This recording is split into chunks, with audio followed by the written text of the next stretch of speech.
ఒకటి ఆర్పిసి యొక్క ఇష్యూస్ చూద్దాం. 3 ఉంటాయి. ఒకటి ఐఏఎస్ అని, infrastructure as a service, platform as a service, software as a service. Infrastructure as ఎ సర్వీస్లో క్లౌడ్ ప్రొవైడర్ మనకు ఇన్ఫ్రాస్ట్రక్చర్ ఇస్తాడు, సర్వర్స్ కానీ డేటాబేస్ కానీ అవన్నీ ఇస్తాడు. అవి మనం ఒక సర్వీస్లకు వాడుకుంటాం. ప్లాట్ఫామ్ యాజ్ ఎ సర్వీస్లో మన అప్లికేషన్ డెవలప్ చేయడానికి ప్లాట్ఫామ్ ఇస్తున్నాడు. సాఫ్ట్వేర్ యాజ్ ఎ సర్వీస్లో మనకు సాఫ్ట్వేర్ ఇస్తాడు. సో ఇవన్నీ క్లౌడ్ ప్రొవైడర్ యొక్క ఇచ్చే సర్వీసెస్. సో ఒక్కొక్క సర్వీస్కి ఒక్కొక్క ఇష్యూస్ ఉంటాయి. First IAS cloud security threats. Issues అంటే థ్రెట్స్, మనకు వచ్చే ఇబ్బందులు ఏంటి, థ్రెట్స్ ఏంటి చూద్దాం. ఫస్ట్ ఐఏఎస్ కాడ నుంచి IaaS infrastructure as a service కాడ నుంచి స్టార్ట్ చేద్దాం. ఫస్ట్ ఇక్కడ ఏంటిది, availability description to denial of service attacks. So denial of service attack అనేది చాలా పెద్ద థ్రెట్. ఇలా డెనియల్ ఆఫ్ సర్వీస్ అటాక్ ఏంటంటే, ఒక వెబ్సైట్ ఉంటే ఆ వెబ్సైట్కి ఒక గంటకి ఒక 100 మెంబర్స్ చూడొచ్చు. ట్రాఫిక్ అది హ్యాండిల్ చేయగలుగుతుంది 100 మందిని ఓపెన్ చేయడం ఏం చేసినా. సో ఒకవేళ 1000 మెంబర్స్ ఒకటేసారి గంటలు ఓపెన్ చేసినప్పుడు, ఆ లిమిట్ ఎక్కువైనప్పుడు, ఆ ట్రాఫిక్ ఎక్కువ వచ్చినప్పుడు అప్పుడు ఏమైపోతుంది అంటే వెబ్సైట్ అనేది క్రాష్ అవుతుంది, లేకపోతే స్ట్రక్ అయిపోతుంది, బఫర్ ఇట్. ఎందుకంటే ఒకసారి మన రిజల్ట్స్ వచ్చినప్పుడు అందరం ఒకటేసారి ఓపెన్ చేస్తాం, వెబ్సైట్ ఓపెన్ కాదు, బఫర్ అవుతూనే ఉంటుంది కానీ ఓపెన్. ఎందుకంటే దాని ట్రాఫిక్ తట్టుకోలేదు, దాని ట్రాఫిక్ లిమిట్ ఒకటి ఉంటుంది, అంతకన్నా ఎక్కువ ట్రాఫిక్ తట్టుకోలేకపోతుంది. అట్లా అనమాట.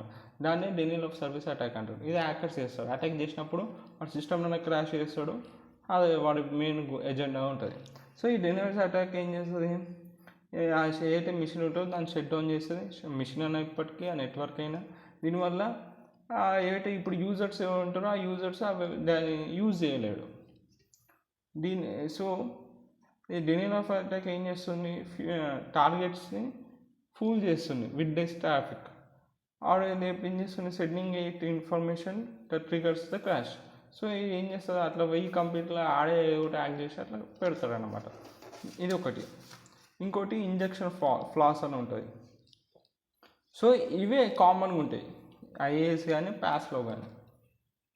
ఇప్పుడు ఇంజెక్షన్ ఫ్లాస్లో ఏంటంటే, ఈ సెక్యూరిటీ వల్నరబిలిటీ దట్ అలౌస్ యూజర్గా యాక్సెస్ని గెయిన్ చేస్తాడు to the back end database shell command or operating system call if the web app takes user input. So ఇప్పుడు ఏ అప్లికేషన్ చేసినా, ఇప్పుడు యాప్ చేసినా, వెబ్సైట్ చేసినా, ఒక అప్లికేషన్కి బ్యాక్ ఎండ్ ఉంటుంది. ఆ బ్యాక్ ఎండ్ ఓపెన్ ఉన్నానుకో, బ్యాక్ డోర్ అంటారు దాన్ని, బ్యాక్ డోర్ అని ఒకటి ఉంటుంది. ఆ బ్యాక్ డోర్ త్రూవే హ్యాకర్స్ అందరూ ఆ అప్లికేషన్ లోపలికి వెళ్తారు, డాటాని యాక్సెస్ చేస్తారు, డాటాని యాక్ట్ చేస్తారు. సో ఈ బ్యాక్ డోర్ని మనం సెక్యూర్గా పెట్టాలి. ఒకవేళ బ్యాక్ డోర్ ఓపెన్ అయినాకో హ్యాకర్స్కి ఈజీ అయిపోతారు. సో ఒకవేళ బ్యాక్ డోర్, దాన్ని ఇంజెక్షన్ ఫ్లాస్ అంటారు అనమాట. ఆ బ్యాక్ డోర్ వల్ల ఆ హ్యాకర్ ఏం చేస్తాడు, అడిషనల్ ఇన్ఫర్మేషన్ని యాడ్ చేస్తాడు, లేకపోతే ఉన్న input boxes through input boxes ఉంటాయి కదా దాని లోపల.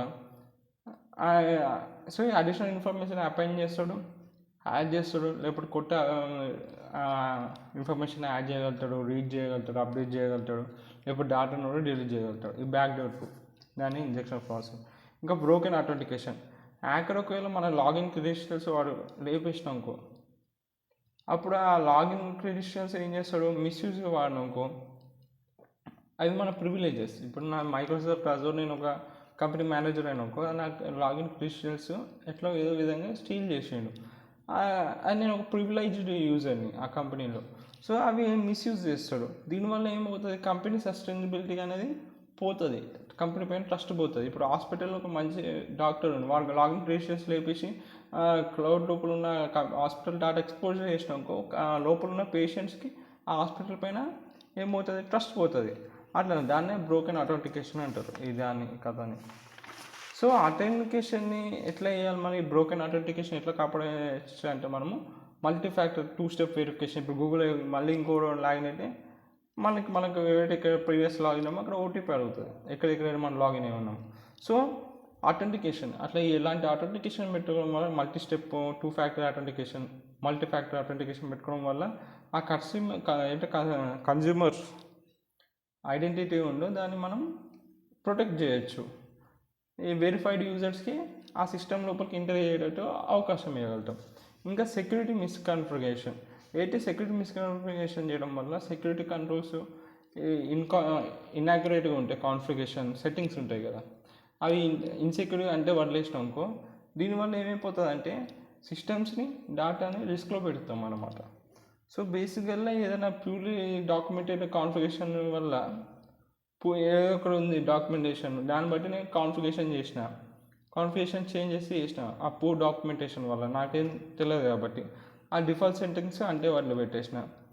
లేకపోతే టెక్నికల్ ఇష్యూస్ ఏవైతే వచ్చినాయో డిఫరెంట్ కాంపోనెంట్ దాని ఎండ్ పాయింట్స్లో, దానివల్ల ఏమవుతుందంటే మిస్కాన్ఫిగరేషన్కి లీడ్ అవుతుంది. ఇట్లా మిస్కాన్ఫిగరేషన్స్ వల్ల ఎంత మంచిగా ఉంటే కాన్ఫిగరేషన్ సెట్టింగ్స్ అంటే సెక్యూరిటీ ఇస్తుంది. నువ్వు అన్ని ఇట్లా మిస్కాన్ఫిగరేషన్ ఇట్లా పూర్గా వదిలేసినాకో సెక్యూరిటీ మిస్కాన్ఫిగరేషన్ అనేది ఇది ఒక ఇష్యూ.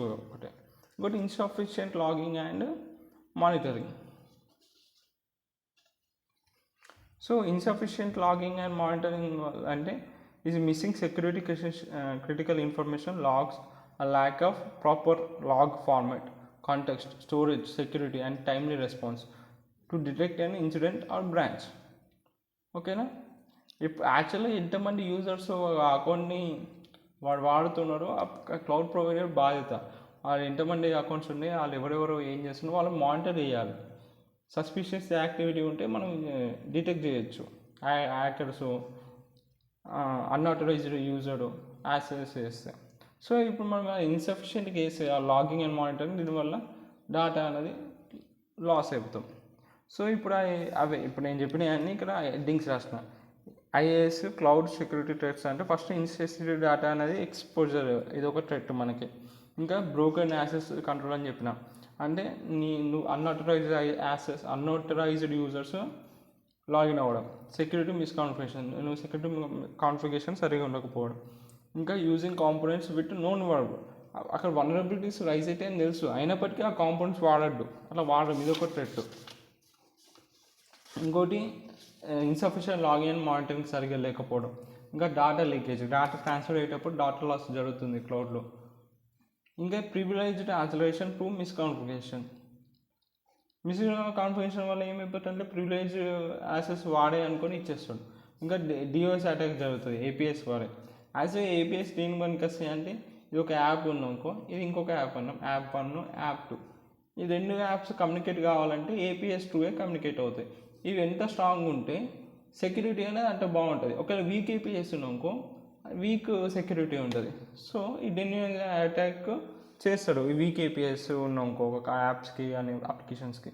సో వీక్ ప్రివిలైజ్డ్ ఉన్నాకో కీ ప్రొటెక్షన్, యాక్చువల్గా ఆ కీతోనే నువ్వు లాగిన్ కావాలి. ప్రివిలైజ్డ్ యూజర్స్కి కీస్ ఇస్తాడు. ఒకవేళ కీ ప్రొటెక్షన్ సరిగా లేకపోతే అట్లా అయిపోతుంది. వర్చువల్ మిషన్ అనే వీక్నెసెస్ ఉన్నాక కూడా మనం ఏం చేయలేము. ఇవన్నీ థ్రెట్స్ అనమాట. అట్లనే ప్యాస్ కూడా సేమ్ టైప్ ఆఫ్ థ్రెట్స్ ఉంటాయి. ప్యాస్ క్లౌడ్ సెక్యూరిటీ థ్రెట్స్ కూడా. Authorisation weakness in platform services. ఇప్పుడు ఏంటిది ప్యాస్ అంటే, ప్లాట్ఫామ్ అది మనకు ప్లాట్ఫామ్ ఇస్తుంది మనం అప్లికేషన్ డెవలప్ చేసుకోవడానికి. సో డెవలప్ చేస్తామంటే ఫస్ట్ దాన్ని రన్ చేస్తాం కదా, రన్నింగ్ ఎన్విరాన్మెంట్ కూడా వాడే ఇస్తాడు ప్యాస్లో. సో మనం దాన్ని డెవలప్ చేసుకుంటున్నావు, దాన్ని రన్ చేస్తున్నావు, టెస్టింగ్ చేస్తున్నావు.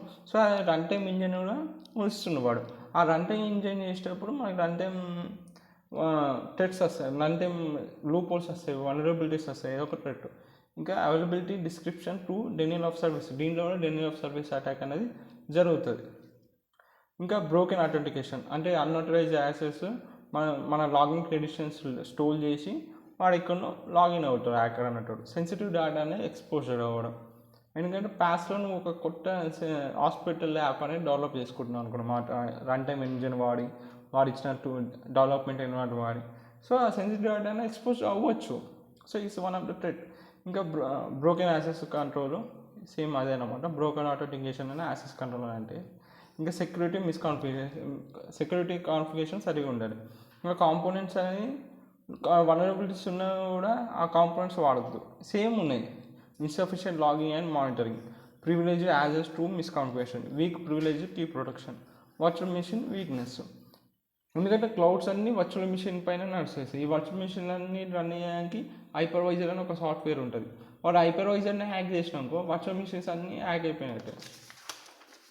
తర్వాత SaaS cloud security threats. SAT అంటే సాఫ్ట్వేర్ ఇస్తుంది మనకి, ఒక సర్వీస్ లెక్క. Weak or immature identity or access management అనేది ఒక థ్రెట్. ఇంకా క్లౌడ్ సెక్యూరిటీ స్టాండర్డ్స్ వీక్ ఉండడం. ఇంకా shadow IT unauthorize cloud application software. ఇంకా service description to denial of service attacks. Phishing అంటే వాడు ఒక మెసేజ్ కానీ ఒక కాల్ కానీ చేస్తాడు. వాడు అన్నట్టు మన మెసేజ్ ఏదో 5 lakhs నీ అకౌంట్లో పడ్డాయని వస్తుంది మెసేజ్.